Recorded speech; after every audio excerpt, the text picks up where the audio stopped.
Hi, everyone. My name is Jaime Vinck, and I am the CEO of Sierra Tucson.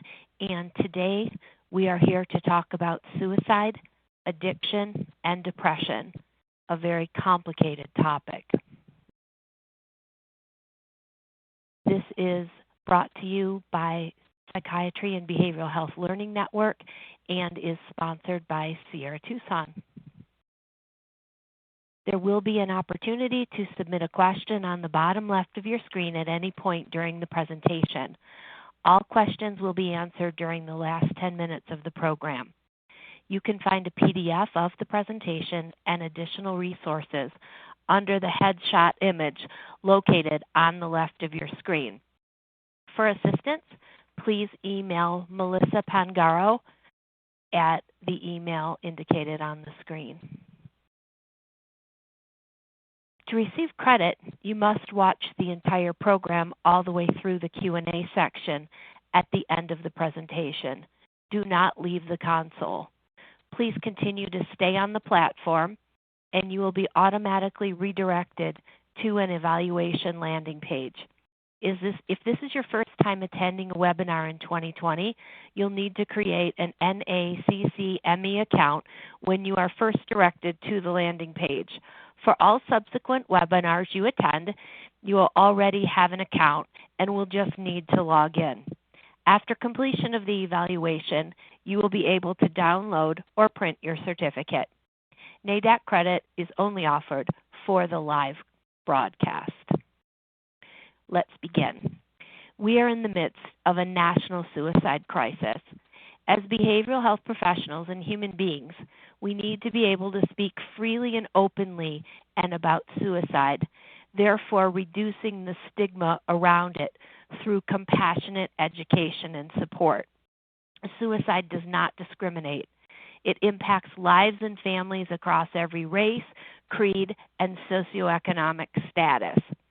As a behavioral health professional, I can tell you that my life has been impacted by addiction, depression, and suicide in our family. And I've also experienced depression and suicidal ideation on and off throughout my entire life. If you're out there saying, wow, that was real, maybe a bit too much, okay. But if one of you or more says, yeah, me too, and you know you are not alone, then this webinar will be worth the time to listen. So I'd like to begin by highlighting these folks. When we look at them, what do we think? What do they all have in common? They're fabulously successful.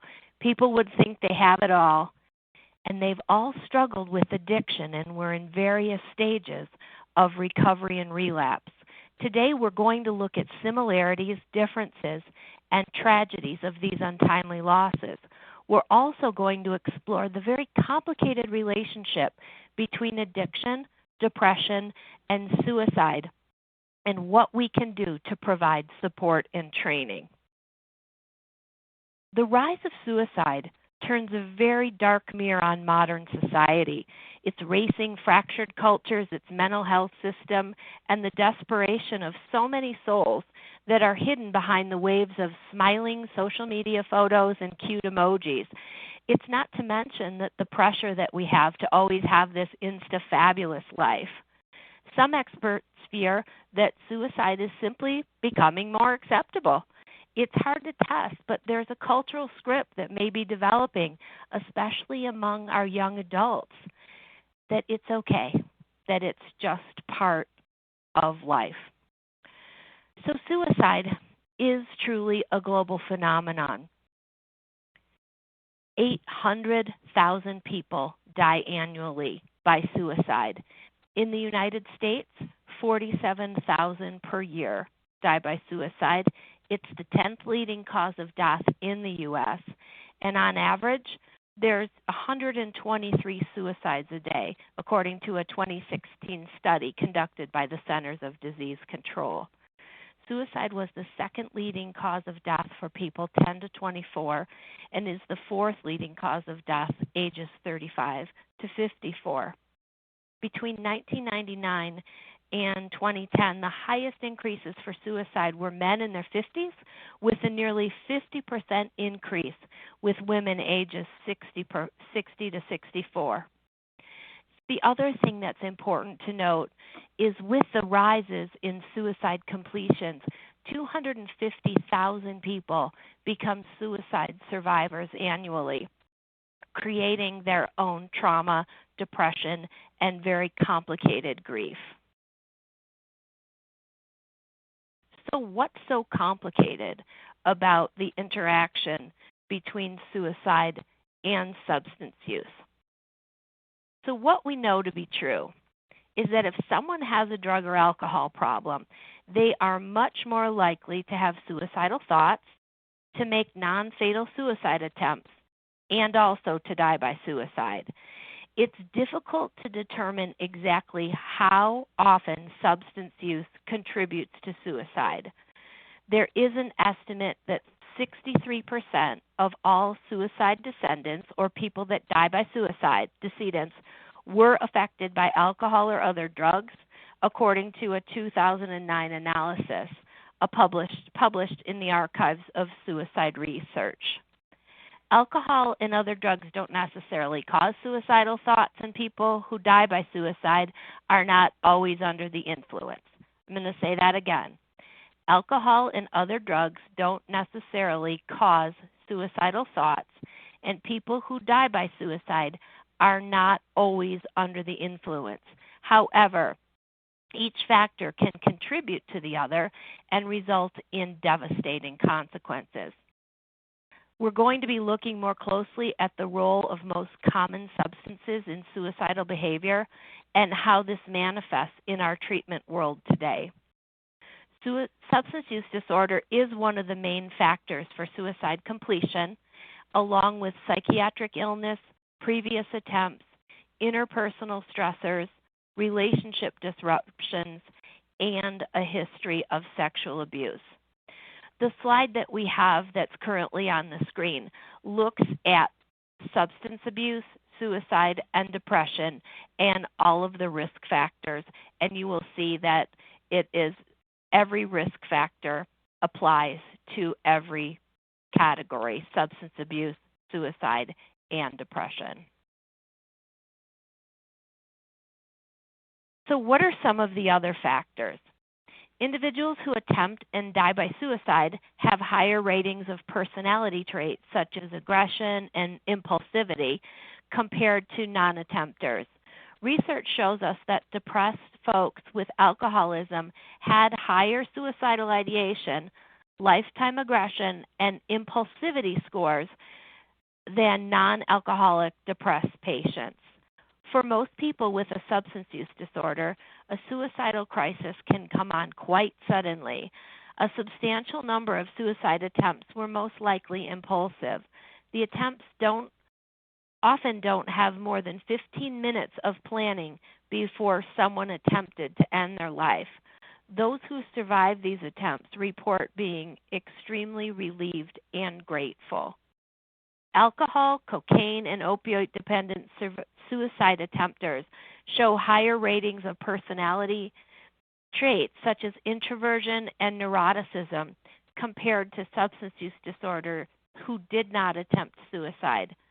They reported the degree of pessimism, hopelessness, and poor perceived social supports as are significant independent risk factors for suicide attempts and can also predict eventual suicide in individuals with major depression and alcoholism. That impulsivity is very important, and we will be touching on that again later. So environmental factors play an important role as well. Relationship disruptions, financial losses, losses of employment, and of course, childhood trauma are significant risk factors. As we know, these factors also occur in individuals struggling with substance use disorder, and research reports the fact that many people with alcohol use disorder who died by suicide have had a major relationship disruption within the past 12 months. Another fascinating factor is primal humiliation, that can go hand in hand with impulsivity. Research supports that many attempts are within a month of a notable primal humiliation. And when we think about a notable primal humiliation, we look at what is a primal wound. It's a break in the intricate web of relationship in which we live, move, and have our being. And so think about cyberbullying. Think about our young and not so young adults and the things that happen on social media and how that can play a role also with electronics in the notable primal humiliation. This year, we've experienced the suicide of both Robert Coughlin and Robert Gage. And one was an Olympian figure skater, and the other one a very highly decorated equestrian. They were both suspended by the U.S. Center for Safe Sport, an organization that investigates bullying and physical and sexual abuse in sports. Both hung themselves prior to the beginning of the investigations, and neither one of them had a history of SI. I'm not in any way suggesting anything about the investigations or the allegations. All I'm suggesting is in circumstances like this, we can do better to support those individuals that we know are experiencing something that we view as a primal humiliation. So let's go back to substance use disorder. So a previous suicide attempt, however, is the most powerful predictor of eventual death by suicide. Research shows us that 20 to 25% of suicide victims made attempts in the prior year, with the highest rates during the first 6 months after the attempt, and that's even higher for women. It's interesting to note that while many treatment centers will not accept someone with recent suicidal behavior, 40% of patients seeking treatment for substance use disorder report a history of suicide attempts. And I'm bringing this up now for those of us that work in the treatment center world and to increase awareness regarding prior suicide attempts and what that really means, regardless of whether someone is considered sober or has relapsed. So compared to the general population, those with alcohol use disorder are 10 times more likely to die by suicide, and those who inject drugs are 14 times more likely to die by suicide. For this reason, suicidal behavior is a very significant problem in addiction treatment and should be assessed and treated simultaneously with the addiction. Abstinence is often associated with decreased feelings of depression after treatment, according to a review published in the Psychiatric Annals. There have been at least 1 or 2 studies that have looked at whether suicidal risk goes down with addiction treatment. It looks like the rate of making a suicide attempt are lower following addiction treatment than prior to that, which would make sense, but they're certainly not zero. Like a relapse into drug or alcohol, a relapse into suicidal thinking can occur. Continued aftercare, love, and support are critical, as well as access to education, employment, and any other future-oriented activities. So if we look at the current slide about gender differences, I just wanted to touch on this for a while because there are significant things worth noting. Males outnumber females in suicide 4 to 1. I believe we all know that. However, the association of suicide and substance use disorder in women is markedly stronger. The research also suggests that alcohol impairs normal thought processes, making drinkers more likely to act impulsively and act on their suicidal thoughts when they are intoxicated, because alcohol inhibits them from the weight of the consequences of their actions. This is different than an alcohol use disorder, where research shows 56% of suicide victims in the United States could be classified as having alcohol use disorder. I think this is very important as well because in my both personal and professional life, I have been witness to suicides of folks that would not rise to the level of a substance use disorder. However, either with binge drinking or even alcohol poisoning, people can die, and it's very sad and something to be aware of in terms of the use of alcohol when we think about impulsivity as well. So we have Anthony Bourdain's tragic death that brought up to mind some interesting things. And it's something that, again, I've seen with my own clients. While in recovery from an opioid, they convince themselves that they can drink socially. Unfortunately, this can have very negative outcomes when inhibitions are lowered and depression escalates. A case of a former patient of mine is she was someone that had entered sobriety with a heroin addiction. She celebrated 5 years sobriety. She was working in the treatment industry. And then on a trip to Europe, she decided that she could, as she would always say, drink like a lady. And she experienced a lot of basically being shunned by the AA community because being sober is being sober. And we had to let her go from her position. And she simply couldn't be convinced that drinking was a bad idea. That lasted for exactly 2 months. Her relapse took her to heroin, and she died by suicide. And so that, to me, is a very important thing to think about in terms of our work with folks that are in recovery. So in terms of drug addiction, association with suicide is almost as compelling as with alcohol. Opioid use is associated with a 40 to 60% increased likelihood of suicidal thoughts and a 75% increased likelihood of a suicide attempt.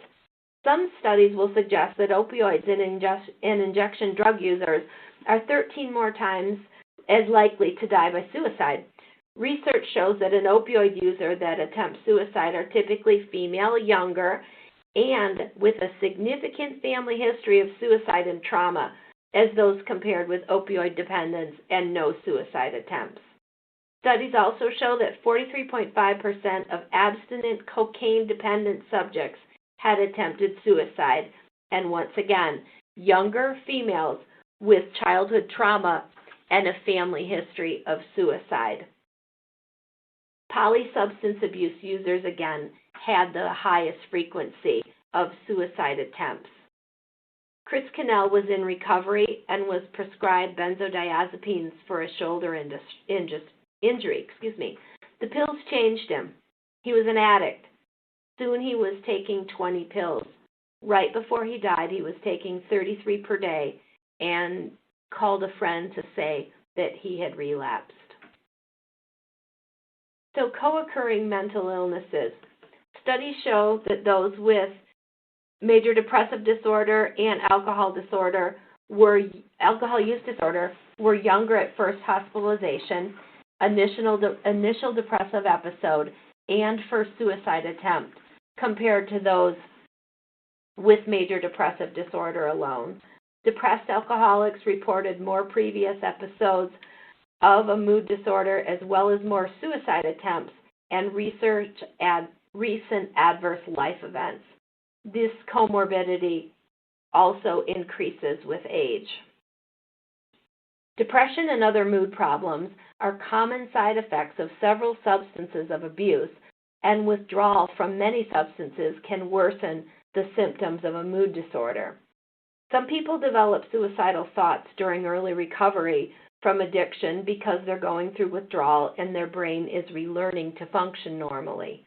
People are also at an increased risk for suicidal thoughts during early recovery because of an attempt at recovery occurs after a stressful event such as DUI, an accident, a relationship breakup.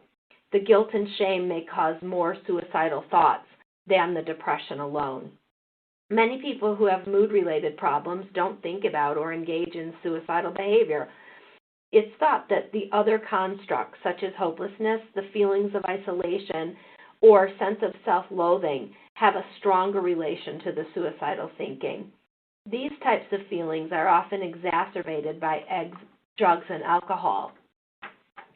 Isolation and the ability to want to change without being able to can also feed suicidal thoughts. So the loss of Robin Williams was felt throughout the country, both negatively and positively. There was a certain contagion effect following his death. However, some individuals reported that his death saved their lives. It's been reported that he struggled with alcohol, cocaine, and by some accounts, bipolar disorder. In my experience in residential treatment, the combination of alcohol and cocaine is an indicator of undiagnosed bipolar disorder. This actually becomes complicated as many successful individuals fell in love with their mania and treated their depression with cocaine, albeit briefly, until the negative consequences eventually caught up with them. Studies show that 80% of individuals who had SI and had met criteria for post-traumatic stress disorder and alcohol had attempted suicide. Our veterans are in crisis with approximately 20 dying by suicide every day. Recent legislation that was passed, the National Initiative to Empower Veterans and End Veteran Suicide, established a $26 million initiative for veteran wellness, empowerment, and suicide prevention. The co-occurrence of personality disorders and addiction is very common in those seeking treatment for substance use disorder.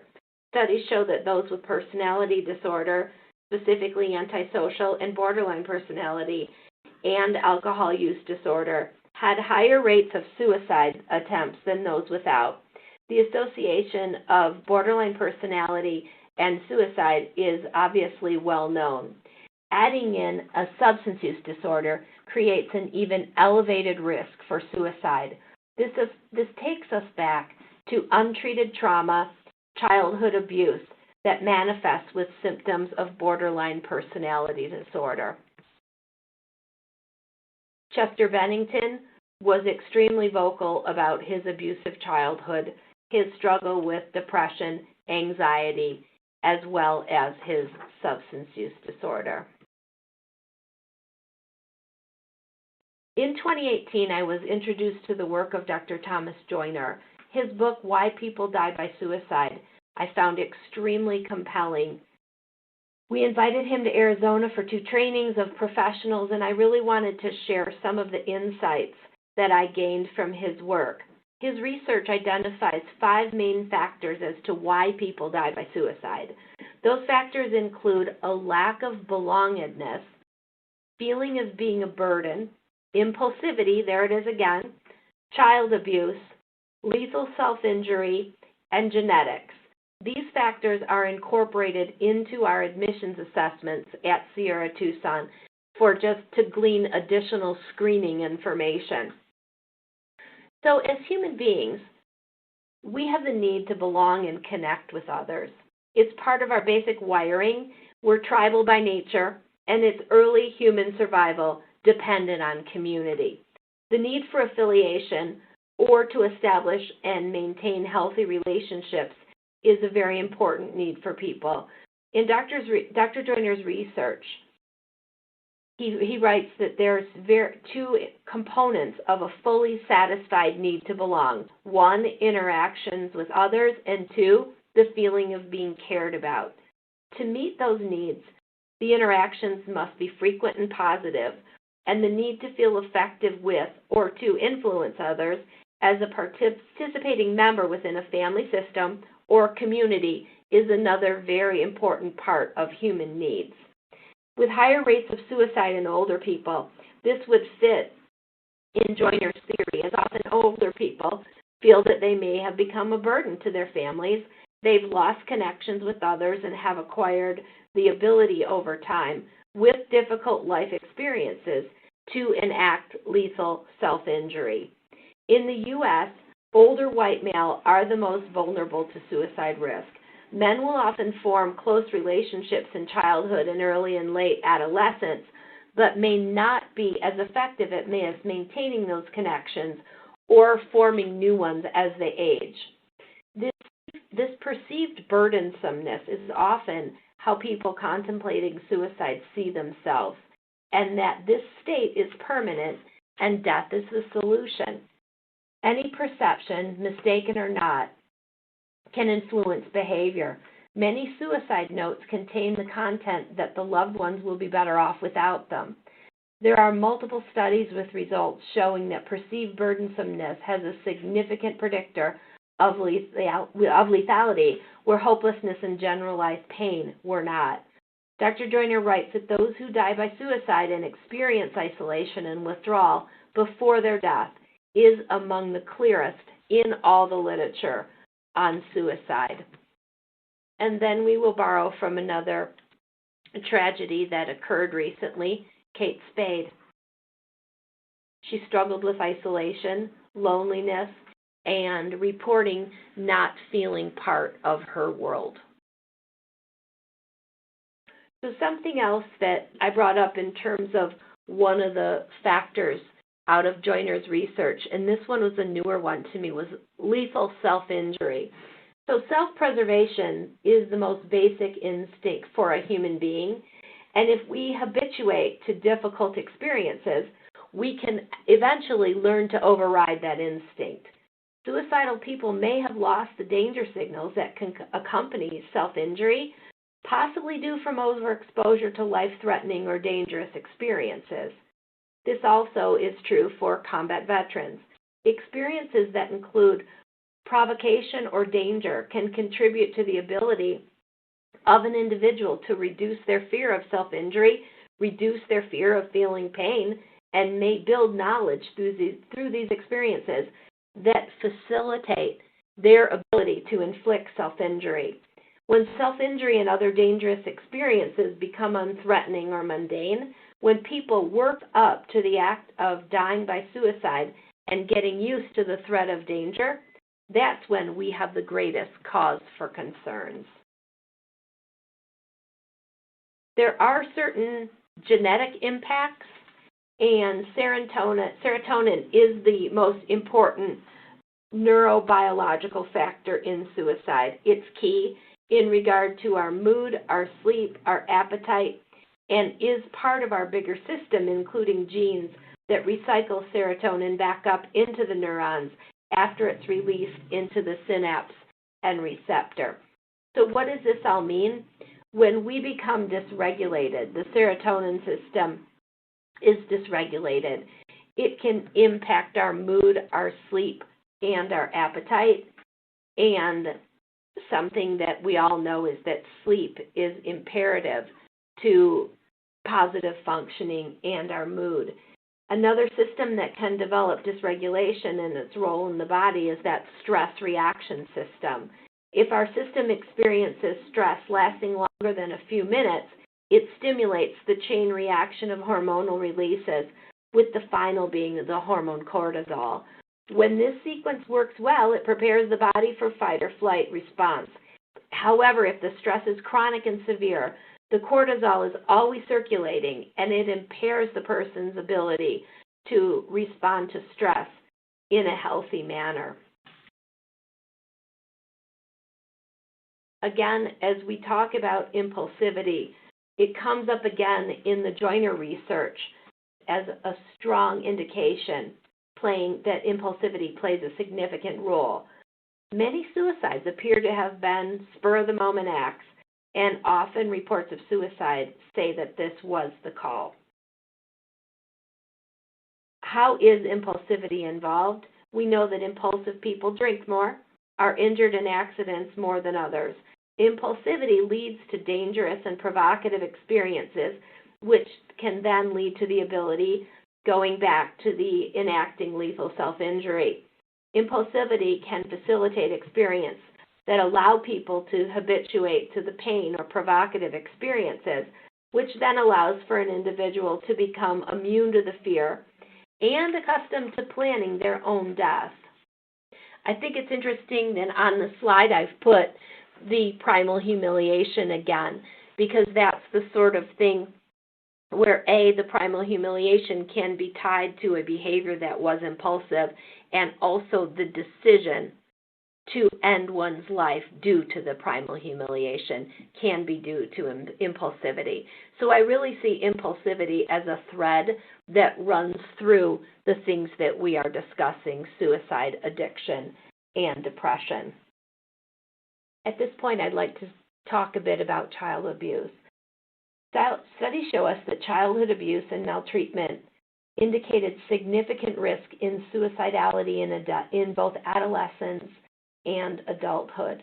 In particular, the risk for multiple attempts was 8 times greater for children who were sexually abused. There's a direct correlation of higher risk for suicide for physical and sexual abuse, as again, this may create the habituation for pain and provocation, which can lead to the lethality of self-injury, combined with the potential desire for death, which may stem from feelings of being a burden of loved ones and feeling disconnected and alienated, all result in this setup, if you will, for suicidal ideation. With the autonomic nervous system dysregulation that can occur, childhood maltreatment can also be the impetus of adult dysregulation of their system, which can be impacted for a lifetime without treatment. There's a lot of talk these days about adverse childhood experiences, and the ACE study is based on 17,000 adults who completed detailed questionnaires about negative experiences during their first 18 years of life. So this research by Kaiser and the CDC show that a child who has many various negative experiences can be 30 to 50 times as likely to attempt suicide as teens or as adults.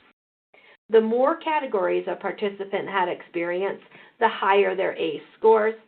According to the CDC, experience even one ACE increased the risk of attempted suicide up to 5 times. The type of ACE is significantly affected the likelihood of a suicide attempt. Attempts increased to 100% for children of divorce, 150% with incarcerated family members, tripled for those with mentally ill relatives, physical or sexual abuse, and 5 times as high for those reporting emotional abuse. So the higher the ACE score, the more stressors, the more likely one is to have an attempt as a youth. The reason is thought to be, again, the activation of the nervous system over the prolonged period of time, leading to permanent changes in brain development. As we look at the pyramid on the screen, these behaviors become important as we look at our risk factors and behavior that contribute to suicide risk and may be part of someone's history when they present for treatment. At Sierra Tucson, every patient receives the ACE, and we're studying our findings. We've added the death of a parent or sibling largely based on what we're seeing in our populations. There are so many people coming in seeking treatment for trauma and depression and complicated grief related to suicide and overdose of their child, of their parent, of their sibling. What we're finding is that the women in our trauma program have the greatest number of ACE endorsed, followed by pain, mood, and addiction. The primary ACEs that we're seeing are family and social shunning and divorce. Those are the main things. I was really interested in the social shunning that's coming up as being reported as a primary adverse childhood experience and very common among our population. These results assist us in our trauma-informed care and incorporating protective factors into our treatment planning. So what prevents people from getting help? What's the deal with the stigma anyway? The stigma surrounding mental illness remains all too real. When someone's physically ill, oftentimes people rally around them offering concrete help, such as drive to and fro, chemo, offering a home-cooked meal. Displaying signs of severe emotional issues often leads to grumblings like, "Oh, why are you feeling so sorry for yourself? Get over yourself. What in the world do you have to be depressed about?" There's certainly professional ramifications. We run licensed professionals programs for a myriad of licensed professionals. And what we see is that if this is shared, if these symptoms are shared, then in the case of law enforcement, give up your gun. In the case of a surgeon, give up your license. In a behavioral health professional, same thing. We work very closely with licensing entities to reduce the stigma and to seek help prior to crisis. If you think about it, a historical view, 25 years ago, in the Catholic Church, you had to have special dispensation for even a proper funeral or to be buried in a Catholic cemetery. It's almost as though those who died by suicide didn't deserve memorializing and certainly didn't deserve to leave a legacy. The fact suicide would even be whispered, or worse yet, even lied about as a cause of death. With the increase in suicide, as I mentioned early on, we are seeing more and more folks presenting in treatment after losing a loved one, tragically to suicide. We have developed a program called Voice the Legacy, and this program allows our residents to grieve and to memorialize their loved one and to create a legacy for them without the shame, without the guilt, so that they can begin their own grieving process. What we're finding is that when people survive a suicide attempt, there is often relief, there is often joy, and there is often regret. What I've got now is a video to show you, a TED Talk of someone sharing their experience.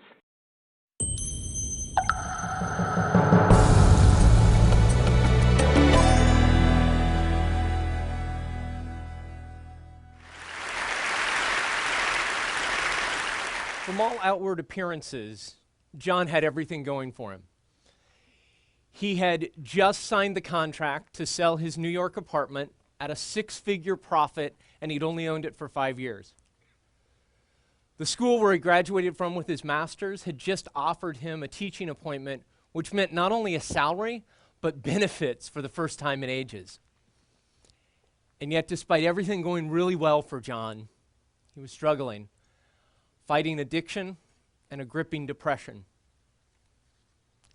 On the night of June 11th, 2003, he climbed up to the edge of the fence on the Manhattan Bridge, and he leapt to the treacherous waters below. Miraculously, he lived. The fall shattered his right arm, broke every rib that he had, punctured his lung, and he drifted in and out of consciousness as he drifted down the East River, under the Brooklyn Bridge, and out into the pathway of the Staten Island Ferry, where passengers on the ferry heard his cries of pain, contacted the boat's captain, who contacted the Coast Guard, who fished him out of the East River and took him to Bellevue Hospital. And that's actually where our story begins. Because once John committed himself to putting his life back together, first physically, then emotionally, and then spiritually, he found that there were very few resources available to someone who has attempted to end their life in the way that he did. Research shows that 19 out of 20 people who attempt suicide will fail. But the people who fail are 37 times more likely to succeed the second time. This truly is an at-risk population with very few resources to support them. And what happens when people try to assemble themselves back into life, because of our taboos around suicide, we're not sure what to say, and so quite often we say nothing. And that furthers the isolation that people like John found themselves in. I know John's story very well because I'm John. And this is today the first time in any sort of public setting I've ever acknowledged the journey that I have been on. But after having lost a beloved teacher in 2006 and a good friend last year to suicide, and sitting last year at TED Active, I knew that I needed to step out of my silence and past my taboos to talk about an idea we're spreading. And that is that people who have made the difficult choice to come back to life need more resources and need our help. As the Trevor Project says, it gets better. It gets way better.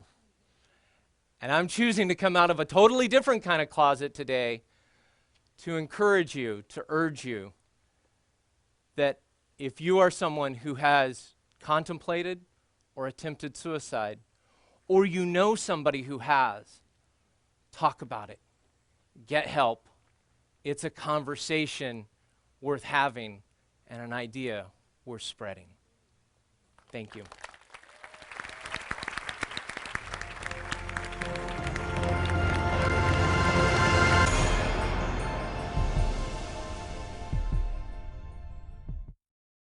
Very compelling, isn't it?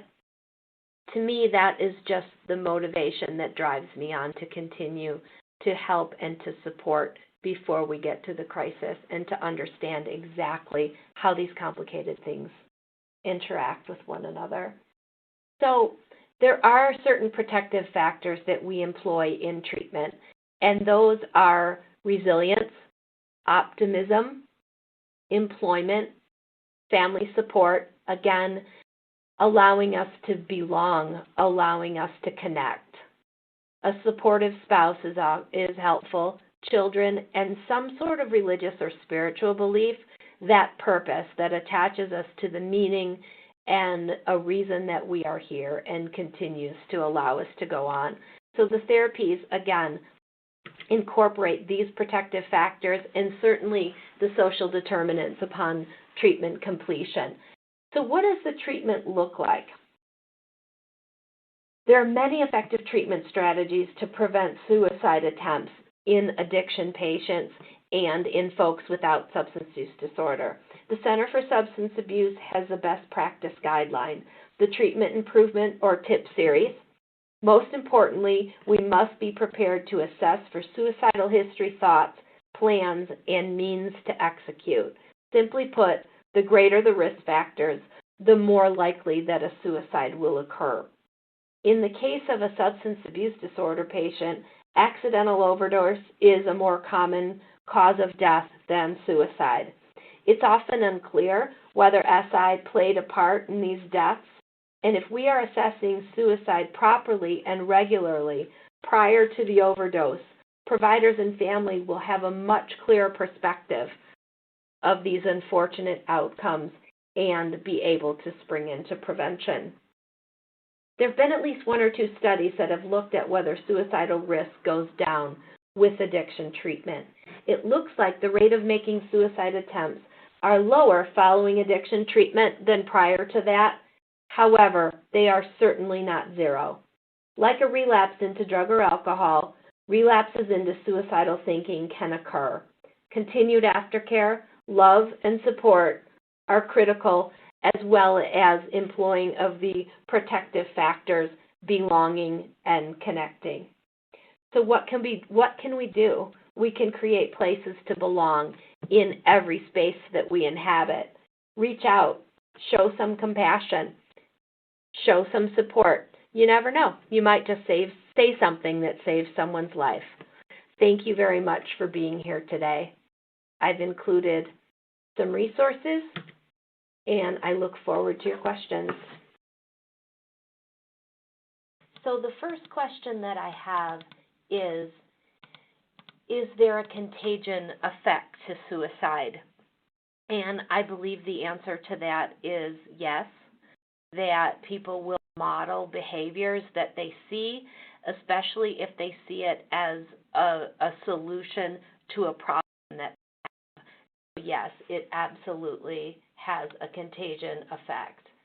Another question that I have, and this is a very complicated one, how would you describe overdoses as suicide?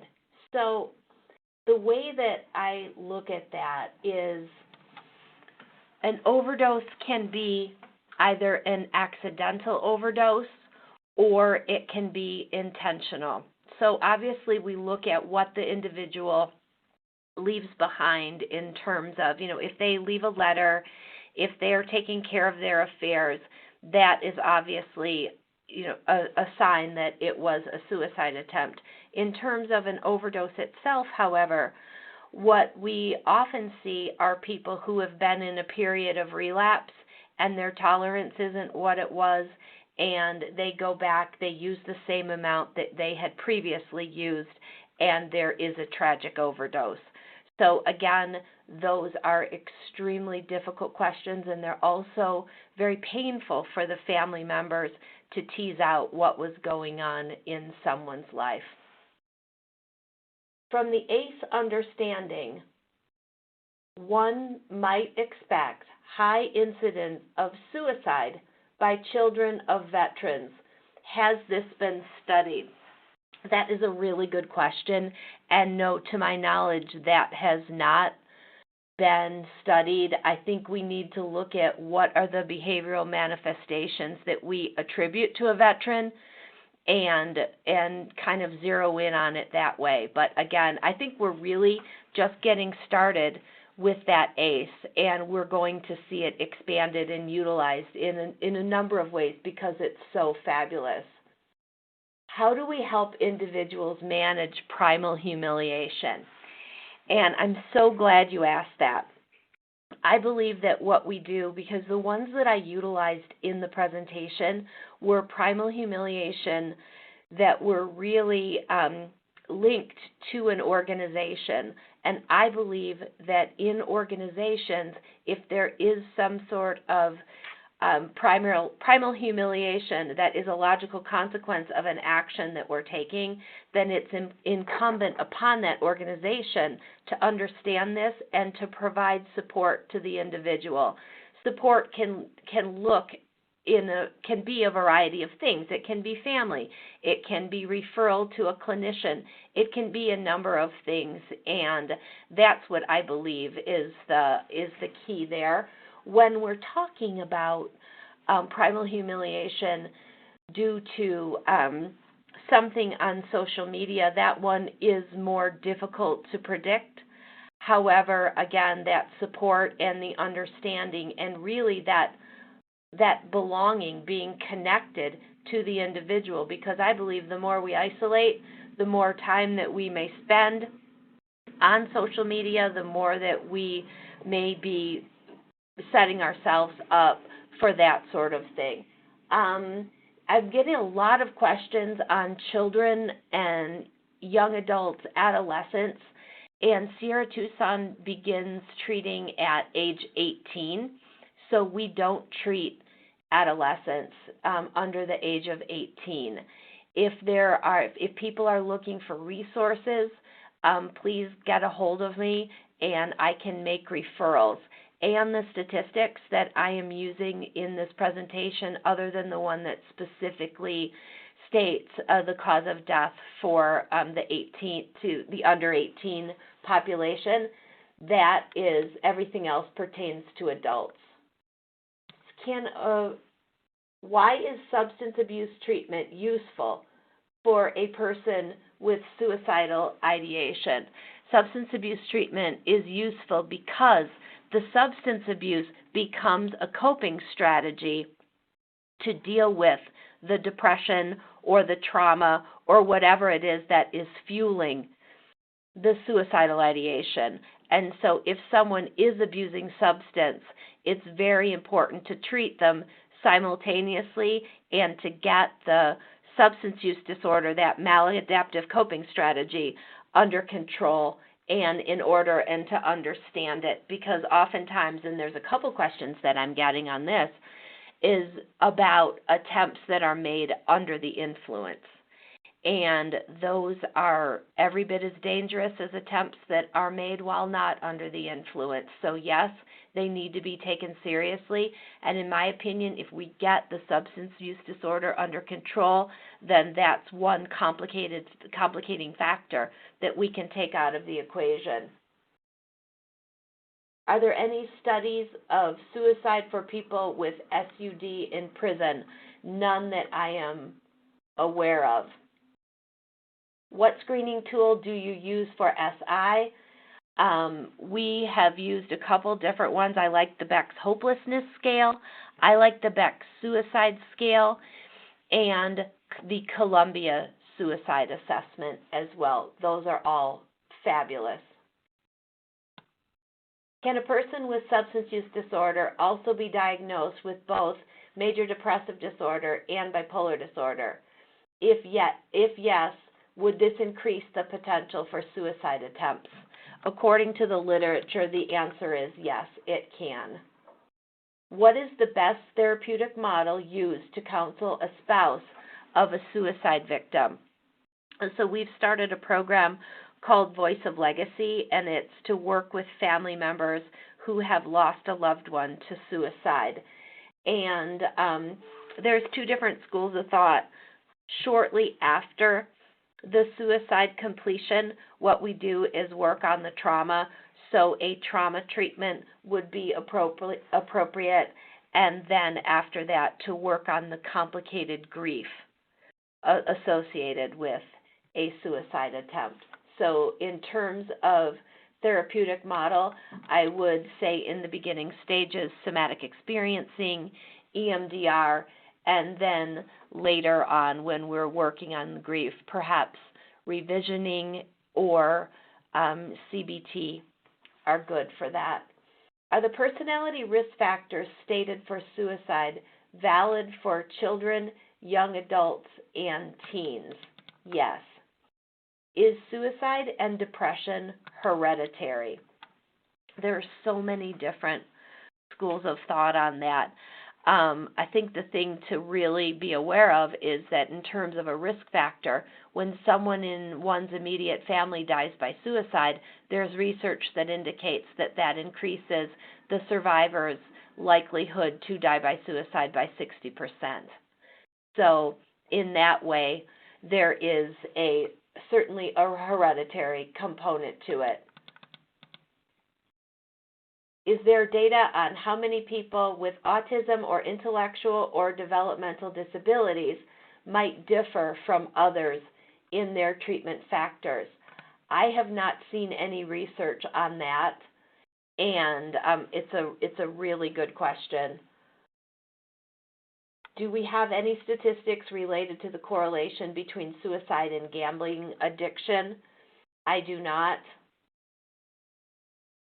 And is there a warning sheet available to address lethal self-injury when working with others in a group setting? If you go on the website, the National Institute of Mental Health, there are wonderful resources there for you to look at, and I've seen a lot of great tools to be used in group work as well. I'm looking for any additional questions. And, it's clear to me from these questions that there's a whole lot of work to be done, more research to be done on specific populations, because as the incidence of suicide grows, then clearly it's touching many more groups, and there is an opportunity to do a lot more research for us. How does chronic or terminal illness diagnosis affect impulsivity towards suicidal behavior? So chronic pain is certainly a risk factor, and a terminal diagnosis would certainly be a risk factor, as well as the pain around it and the potential feeling of a burden.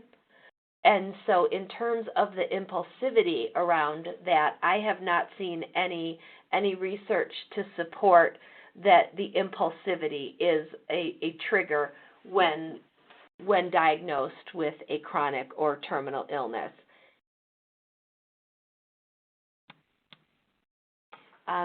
There's a question about the newer antidepressive medications, and has this played a role in increasing suicide risk? I mean, there is literature around that. There are warning labels with them, and certainly it's important that people take them as recommended. They take them consistently, and they watch with mixing other medications as well as alcohol and drugs. How do you present a lesson program on spiritual beliefs that is perhaps evidence-based? Or not sure what question to ask about this due to many restrictions about religion and treatment or presumed religion? You know, I feel like, and that's such an ideal question, and especially when we talk about substance use disorder treatment and 12-step and all of those endless debates. And what I really believe is so important, and the research would support this, that what it comes down to is purpose and meaning in one's life. And everyone gets that from a different place. Somehow it's spirituality, sometimes it is identification, as we see in the 12 steps, about a higher power. And when I work with clients, I tell them, find anything that is larger than yourself. As long as you are not your own higher power, as long as you believe that there is something larger than you, then that's a good place to start. And so with meaning, with purpose, with the Erich Fromm book, Man's Search for Meaning, for giving someone something to connect to, then I believe that can step in the space of that spirituality. I also like to think of it too, that in terms of other human beings, that we accept the divinity of every human being as an individual. And so that's another good place to start as well. But that's a great question. It is difficult to do that. What are your thoughts on when people say alcohol or drugs gave them the courage to attempt suicide? We know that alcohol and drugs can lower one's inhibition. It can also make someone more impulsive. And so I believe that is, again, why that's such a risk factor. The other thing is that, and this was in my presentation, is that people can die by suicide under the influence and not even rise to the level of a diagnosis of a substance use disorder. So that's why this correlation and challenging those thoughts about suicide attempts that when one is under the influence shouldn't be taken seriously, or that alcohol and drugs gave them the courage. Those are things to really explore. Okay, I saw a stat that suicide is the second leading cause of death in children as young as 10. What is the usual method of suicide? What I have read is hanging for the younger children. That is something that they do. Are there studies that show which treatment model is more successful, 30, 90, 120 days? The research tells us 90 days reduces the risk of relapse. I say more treatment is always better. So I believe that we are just about out of time. I appreciate you listening with us today with this all-important topic, and please let me know if I can ever provide you with any support. Thank you very much. Bye-bye.